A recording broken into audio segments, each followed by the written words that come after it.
نحمدہ و نصلی علی رسولہ الکریم اما بعد۔ رجب المرجب کے مہینے کے اہم اسلامی اور دینی تاریخی واقعات میں سے ایک یہ ہے کہ اعلان نبوت کے 5ویں سال جناب سرور کونین رسول اللہ صلی اللہ علیہ وسلم نے صحابہ اکرام کو حبشہ کی طرف اجازت دی کہ وہ ہجرت کر کے چلے جائیں۔ اعلان نبوت کے بعد مکی زندگی میں صحابہ اکرام پر مصائب، مشکلات، آلام، تکلیفیں، دکھ بہت زیادہ تھے۔ غلاموں کو پیٹا جاتا تھا، انگاروں پہ لٹایا جاتا تھا اور پھر انہیں تکلیفیں دی جاتی تھیں، مختلف صدمے دیے جاتے تھے۔ اس پر مصائب صحابہ پر پوری علماء نے بڑی بڑی کتابیں لکھتی ہیں۔ ان واقعات کو اگر پڑھا یا دیکھا جائے تو آدمی یقیناً حیران ہو جاتا ہے۔ نبی کریم صلی اللہ علیہ وسلم نے صحابہ اکرام کو ارشاد فرمایا کہ اللہ کی زمین بڑی وسیع ہے، تم یہاں سے کسی اور طرف چلے جاؤ، اور آپ نے اشارتاً حبشہ کی طرف ارشاد فرمایا کہ وہاں چونکہ عیسائی حکمران ہے، نجاشی بادشاہ اس وقت تھا، اور وہ معتدل مزاج ہے اور منصف آدمی ہے اور آنے والوں کے ساتھ ہمدردی اور خیال کرتا ہے،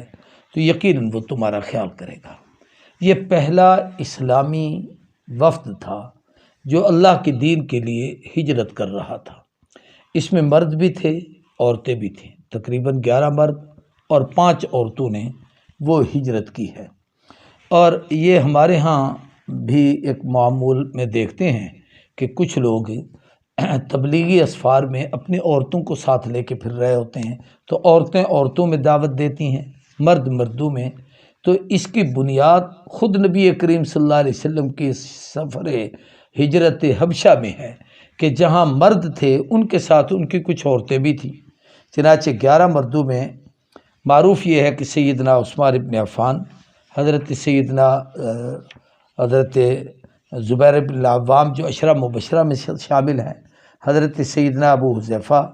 حضرت مصعب بن عمیر رضی اللہ تعالیٰ عنہ، ابو سلمہ رضی اللہ تعالیٰ عنہ، حضرت عثمان ابن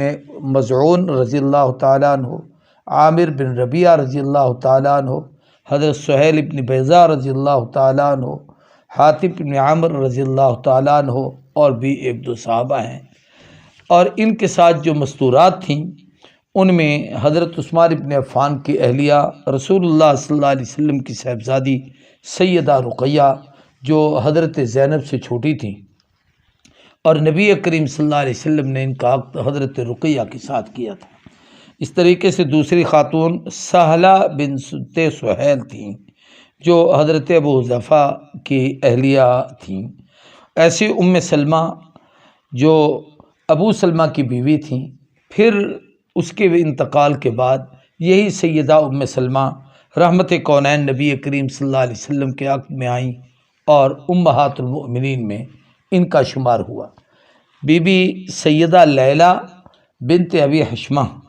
یہ عامر بن ربیعہ رضی اللہ تعالیٰ عنہ صحابی ہیں، یہ ان کی اہلیہ تھی۔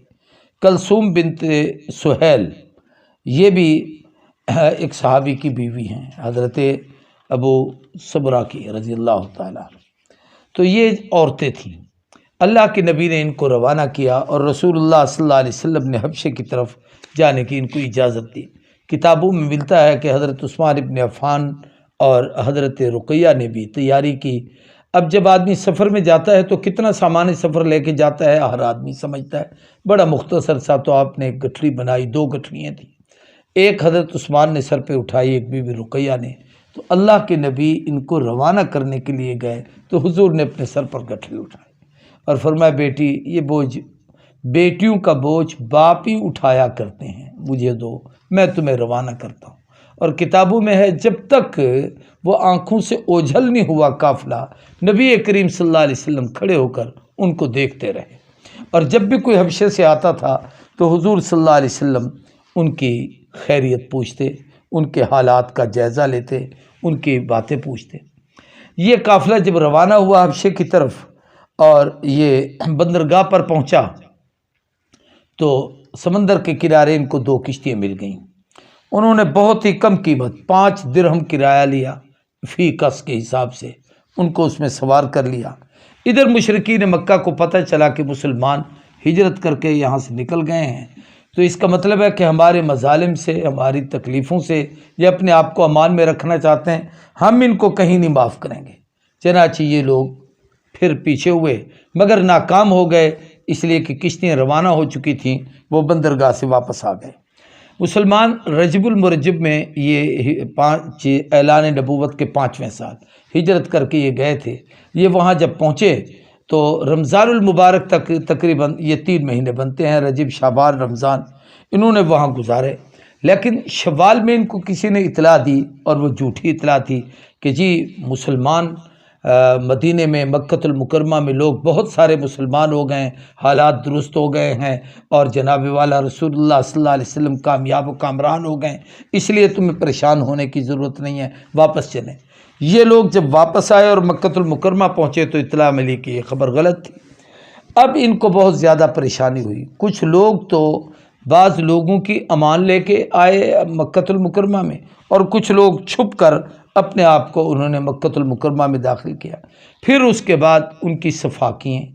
اور مشرکین مکہ کی بدماشیاں اور ان کا ظلم، ان کا ستم حد سے زیادہ بڑھ گیا تھا، بہت زیادہ ہوا۔ تو پھر اس کے بعد نبی کریم صلی اللہ علیہ وسلم کی اجازت سے حبشے کی دوسری ہجرت ہوئی، اور یہ ہجرت، اس کے اندر 83 مرد تھے اور 18 عورتیں تھیں جنہوں نے یہ ہجرت کی ہے۔ اور اس ہجرت میں ایک تو مقصد یہ تھا کہ وہاں یہ جا کر حالات دیکھ آئے تھے کہ وہ لوگ بڑے اچھے ہیں، اچھا برتاؤ کرتے ہیں، یہ بھی مقصد تھا۔ اس کے ساتھ یہ کہ جو اچھے لوگ ہوتے ہیں ان کے ساتھ اگر گفتگو کی جائے تو اچھے طریقے سے پیش آتے ہیں، تو چلو ان کو دین کی دعوت دینے میں آسانی رہے گی۔ تو گویا مقصد یہ تھا کہ رسول اللہ صلی اللہ علیہ وسلم کی دعوت بھی پہنچے گی۔ تیسرا یہ کہ اللہ کے نبی کو ان صحابہ کی پریشانیوں کی وجہ سے جو فکر لاحق ہوتی تھی اور پریشانی ہوتی تھی ان کے آزمائشوں کو دیکھ کر، ان کے مصائب کو دیکھ کر، اس میں بھی رسول اللہ صلی اللہ علیہ وسلم کو کچھ اطمینان مل جائے گا۔ اور پھر اللہ کے رحمت محبوب صلی اللہ علیہ وسلم نے، امام الانبیاء صلی اللہ علیہ وسلم نے ان قافلے کو بھیجا۔ اس میں بوڑھے بھی تھے، جوان بھی تھے، مرد بھی تھے اور عورتیں بھی تھیں۔ یہ لوگ وہاں چلے گئے، لیکن جب یہ گئے تو یہاں سے مشرکین مکہ کو پتہ چلا، انہوں نے ان کا تعاقب کیا، اور تعاقب کرنے میں بلکہ ایک وفد تیار کیا۔ اس میں عبداللہ بن ربیعہ اور عمرو بن عاص، ان 2 آدمیوں کو انہوں نے یہاں سے تیار کیا اور کچھ تحائف دیے، اور کہا کہ بادشاہ کو جا کر کہو کہ یہ لوگ نوجوان ہیں اور اپنے مذہب سے یہ منحرف ہو گئے ہیں، اور ہمارے دین ملت ابراہیمی کے یہ مخالف ہیں، یہ ہمارے ساتھ دشمنی کرتے ہیں، ان کو ہمارے سپرد کر دیا جائے، انہیں پکڑ کے واپس لے آؤ تاکہ وہ امان کی زندگی نہ گزار سکیں۔ یہ وفد ان کا 2 آدمیوں پر مشتمل طائف اور ہدایہ لے کر وہاں پہنچا، اور انہوں نے جا کر مشرکین مکہ نے اس ساز باز کے ساتھ یہ وہاں پہنچے، اور وہاں پر جا کر کچھ لوگوں کو ملے اور وزیروں مشیروں کے ذریعے سے بادشاہ تک رسائی حاصل کر لی کہ چلو ہم اپنے بادشاہ کو مل لیں اور اس سے گفتگو کریں۔ چنانچہ جا کر بادشاہ کے پاس پہنچے، سلام پیش کیا، اس کے دربار میں سجدہ کیا، اور اس کے آگے جا کر ہدایہ اور تحائف رکھے، اور آنے کا مقصد پیش کیا کہ ہم اس وجہ سے آئے ہیں کہ ہمارے مکۃ المکرمہ میں کچھ لوگ ایسے ہیں، کسی ایک آدمی کے کہنے پر معاذ اللہ اپنے مذہب سے ہٹ چکے ہیں، بے راہ روی کا شکار ہو چکے ہیں، ہمارے لیے آزمائش اور پریشانی کا باعث ہیں،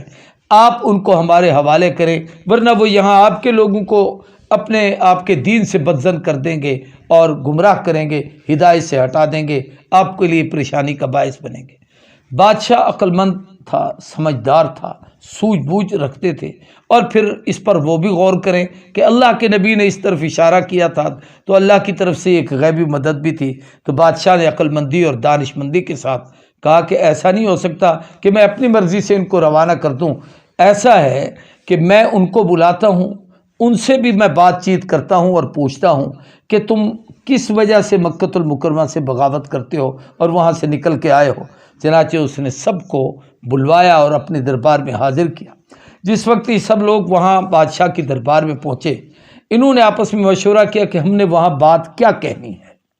ہم نے کوئی تقیہ کرنا ہے،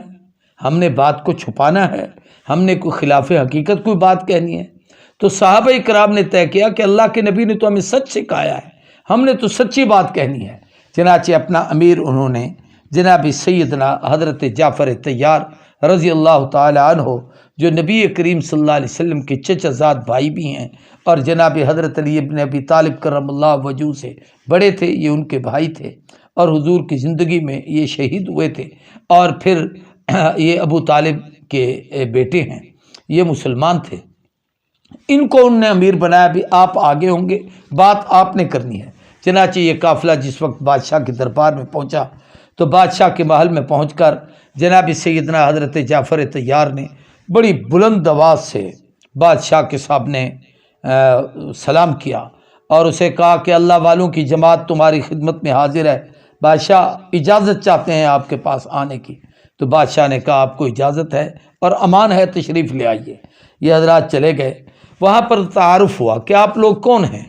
آپ کس کے کہنے پر چل پڑے ہیں۔ تو جناب سیدنا جعفر طیار رضی اللہ تعالیٰ عنہ کی ایک بہت عظیم الشان معرکۃ الآراء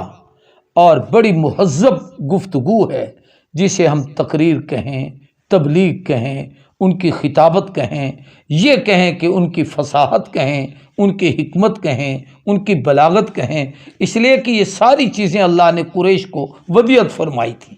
تو جناب جعفر طیار نے نجاشی بادشاہ کے سامنے رسول اللہ صلی اللہ علیہ وسلم کے چچا زاد بھائی نے ایک تقریر شروع کی۔ اسے کہا بادشاہ سلامت، ہم لوگ ایک جاہل قوم تھے، بتوں کی پوجا کرتے تھے، حرام مردار ناجائز چیزیں کھاتے تھے اور بے جا قسمیں اٹھاتے تھے، گناہوں میں اپنی زندگی گزرتی تھی، بے حیائی کے اور برائی کے ہم کام کرتے تھے، ہمارے اندر جو طاقتور ہوتا تھا وہ کمزوروں کو بچھاڑ دیتا تھا، ہمارے اندر جو دولت مند ہوتا تھا وہ غریبوں پر ظلم کرتا تھا۔ اللہ تبارک و تعالیٰ نے ہمارے حال پر رحم کیا، ہم ہی میں سے اللہ نے ہمیں ایک اپنا محبوب رسول دیا، جس کا بچپن ولادت سے اعلان رسالت تک کی پوری زندگی ہمارے سامنے گزری۔ وہ حسب و نسب میں ہم میں سب سے زیادہ اعلیٰ ہے، شرافت میں بہت بلند و بالا ہے، اس نے کبھی کوئی غلط بات نہیں کی، وہ صادق ہے، وہ امین ہے، سچا ہے اور دیانتدار ہے، حتیٰ کہ وہاں کے بے دین اور کافر اور مشرک لوگ بھی اپنی امانتیں اس کے پاس رکھتے ہیں۔ اس پیغمبر نے ہمیں ایک دین کی دعوت دی ہے، ایک اللہ کی طرف بلایا ہے کہ وہ وحدہ لا شریک ہے، وہ لم یزل لا یزال اور بے مثل بے مثال ہے، اور انہوں نے ہمیں اپنے دین کی دعوت دی ہے کہ ہم اسی کی عبادت کریں، بتوں کی پوجا نہ کریں، اس کو وحدہ لا شریک مانیں، اسی کو اپنا خالق اور مالک مانیں۔ پھر اس نے ہمیں اس بات کا حکم دیا ہے کہ ہم سچ بولیں، اس نے ہمیں اس چیز کا حکم دیا ہے کہ ہم امانت داری کریں، کسی کے ساتھ بددیانتی نہ کریں، بد اخلاقی سے پیش نہ آئیں، ہمیں رشتہ داروں کے ساتھ حسن سلوک کا حکم دیا ہے، ہمسایوں اور پڑوسوں کے سلوک اور ان کے ساتھ اخلاق کا حکم دیا ہے، حرام کاموں سے بچنے کا حکم دیا ہے، حلال کاموں کے کرنے کا حکم دیا ہے، جھوٹ، فریب، دھوکہ، یتیم کا مال کھانا، اس قسم کی چیزوں سے ہمیں انہوں نے منع کیا ہے، ہماری عورتوں کو پاک دامن رکھنے کا حکم دیا ہے، ان پر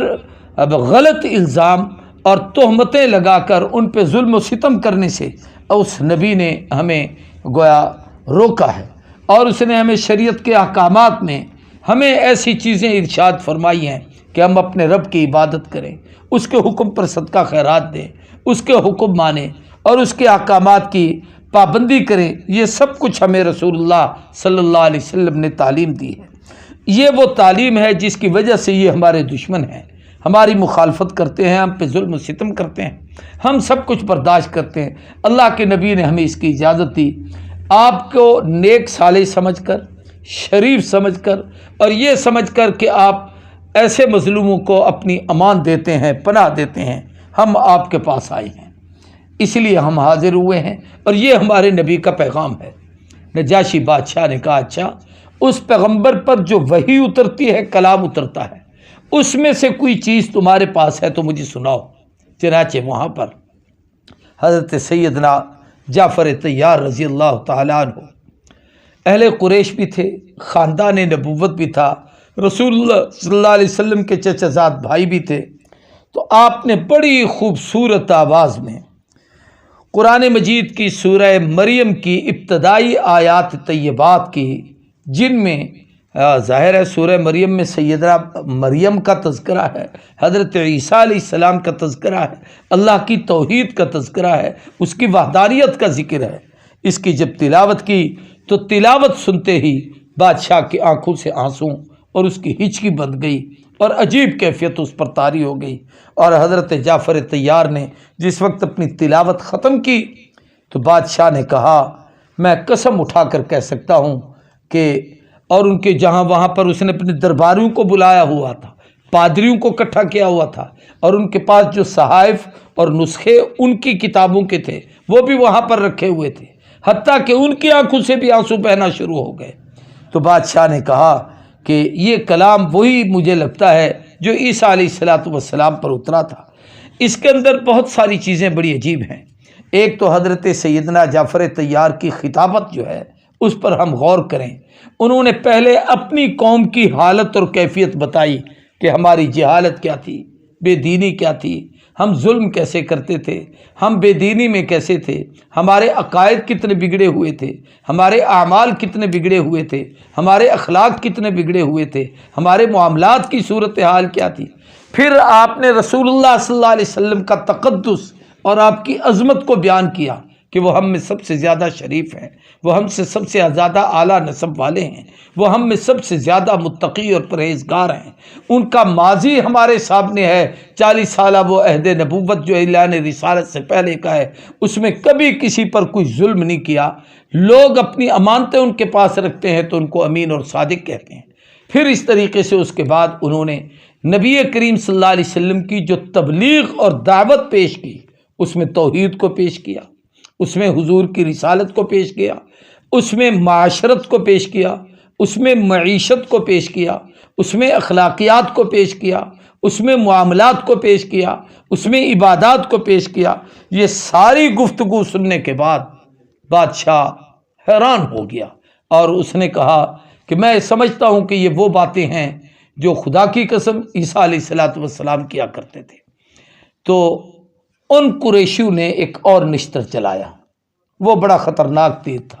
انہوں نے کہا یہ جو آپ کے سامنے کھڑے ہیں اور اتنی اپنی پاک دامنی اور عظمت اور خوبیاں بیان کر رہے ہیں، یہ حضرت عیسیٰ کی توہین کرتے ہیں،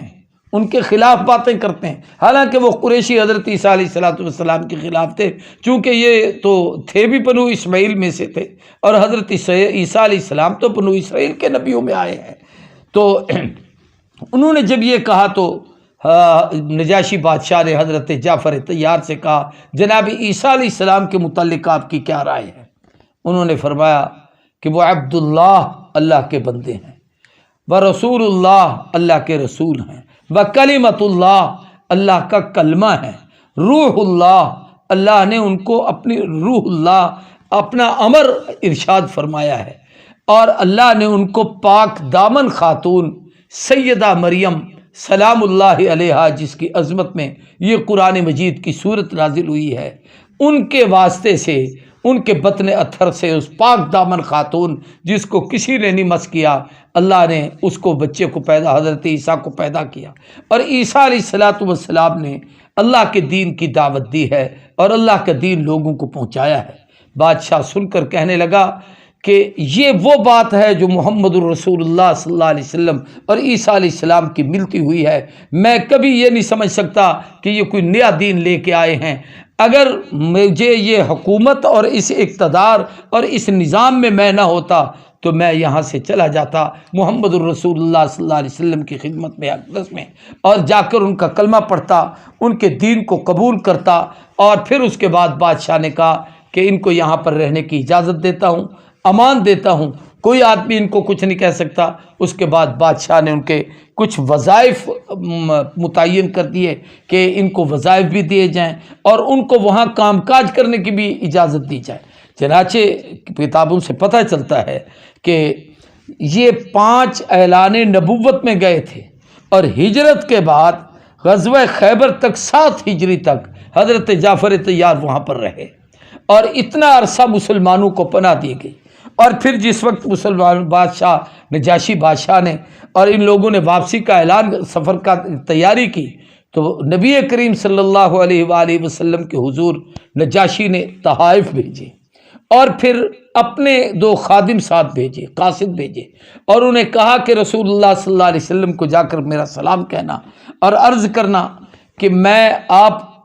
گواہی دیتا ہوں اللہ کے سوا کوئی معبود نہیں، اور میں یہ گواہی دیتا ہوں کہ اے محمد صلی اللہ علیہ وسلم آپ اللہ کے سچے رسول ہیں، اور میں اس کی گواہی دیتا ہوں کہ آپ رسول برحق ہیں، آپ جو دین لائے ہیں وہ ٹھیک ہے، اور میں آپ سے درخواست کرتا ہوں کہ میری مغفرت کی آپ دعا فرمائے کہ اللہ کے قیامت کے دن اللہ تبارک و تعالی مجھ پر رحم فرمائے، میں نے آپ کے جو ساتھیوں کی خدمت کی ہے اس کے صلے میں بھی اللہ تبارک و تعالی مجھے اس کی جزا بہتر دے۔ حتیٰ کہ سیدہ ام حبیبہ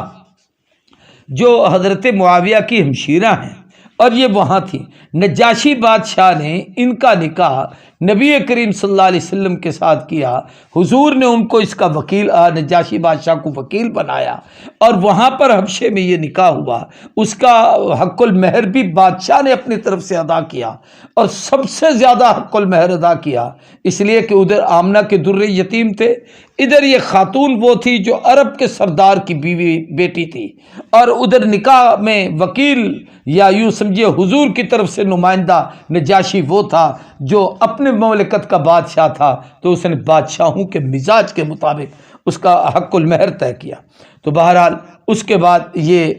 حبشہ میں دین اسلام پھیلا، مسلمانوں کا تعارف ہوا، نبی کریم صلی اللہ علیہ وسلم کی اس دین کی دعوت میں حضرت سیدنا جعفر طیار اور ان صحابہ کرام جنہوں نے ہجرت کی تھی ان کا یہ ایک عظیم کردار تھا۔ یہ حبشے کی ہجرت کا مختصر سا یوں سمجھیے پس منظر یا اس کی تاریخی حیثیت میں نے آپ کے سامنے پیش کی، جس میں اس بادشاہ کا کردار، صحابہ کرام کی وہاں محنت اور ان کی دعوت و تبلیغ سے دین کا پھیلنا اور دین کا پوری دنیا میں پھیلنا پھولنا۔ شاہوں میں سے جن لوگوں کو اسلام کی دعوت ملی ان میں سب سے پہلے اس نجاشی نے اسلام قبول کیا تھا، اور یہی وہ تھا جب اس کی وفات کی اطلاع ملی تو نبی کریم صلی اللہ علیہ وسلم نے صحابہ کرام کو جمع فرمایا اور فرمایا کہ نجاشی کا انتقال ہو گیا ہے، جبریل کے واسطے سے وحی کے ذریعے مجھے پتہ چلا ہے، میں محمد اس کا جنازہ پڑھتا ہوں۔ چنانچہ آپ نے اس کا جنازہ پڑھا۔ یہ وہ جنازہ تھا جو غائبانہ پڑھا گیا، لیکن کتابوں میں آتا ہے کہ صحابہ کہتے ہیں ہمیں ایسا لگتا تھا حضور کے معجزات میں سے ہے کہ جیسے اللہ نے سارے پردے ہٹا دیے ہوں اور نجاشی کی میت کو سامنے حاضر کر دیا ہو اور انہوں نے جنازہ پڑھا ہو۔ یہ ہجرت حبشہ یہ رجب المرجب کے اہم ترین یعنی واقعات میں سے ایک عظیم واقعہ ہے جو اللہ کے نبی کے ساتھ گزرا۔ جیسے آقا کی معراج حضور کے عروج کا سبب ذریعہ ہے، ایسے ہی ہجرت حبشے میں اسلام پہنچنے، مسلمان بادشاہ کے مسلمان ہونے اور مسلمانوں کی حفاظت کا ایک معراج تھی۔ اللہ تبارک و تعالی نے یہ عظمت عطا کی۔ اللہ تعالی ہم سب کو صحابہ، اہل بیت، خاندان نبوت کے احترام و اکرام اور دین کی محنت کرنے کی توفیق عطا کرے۔ وآخر دعوانا الحمدللہ رب العالمین۔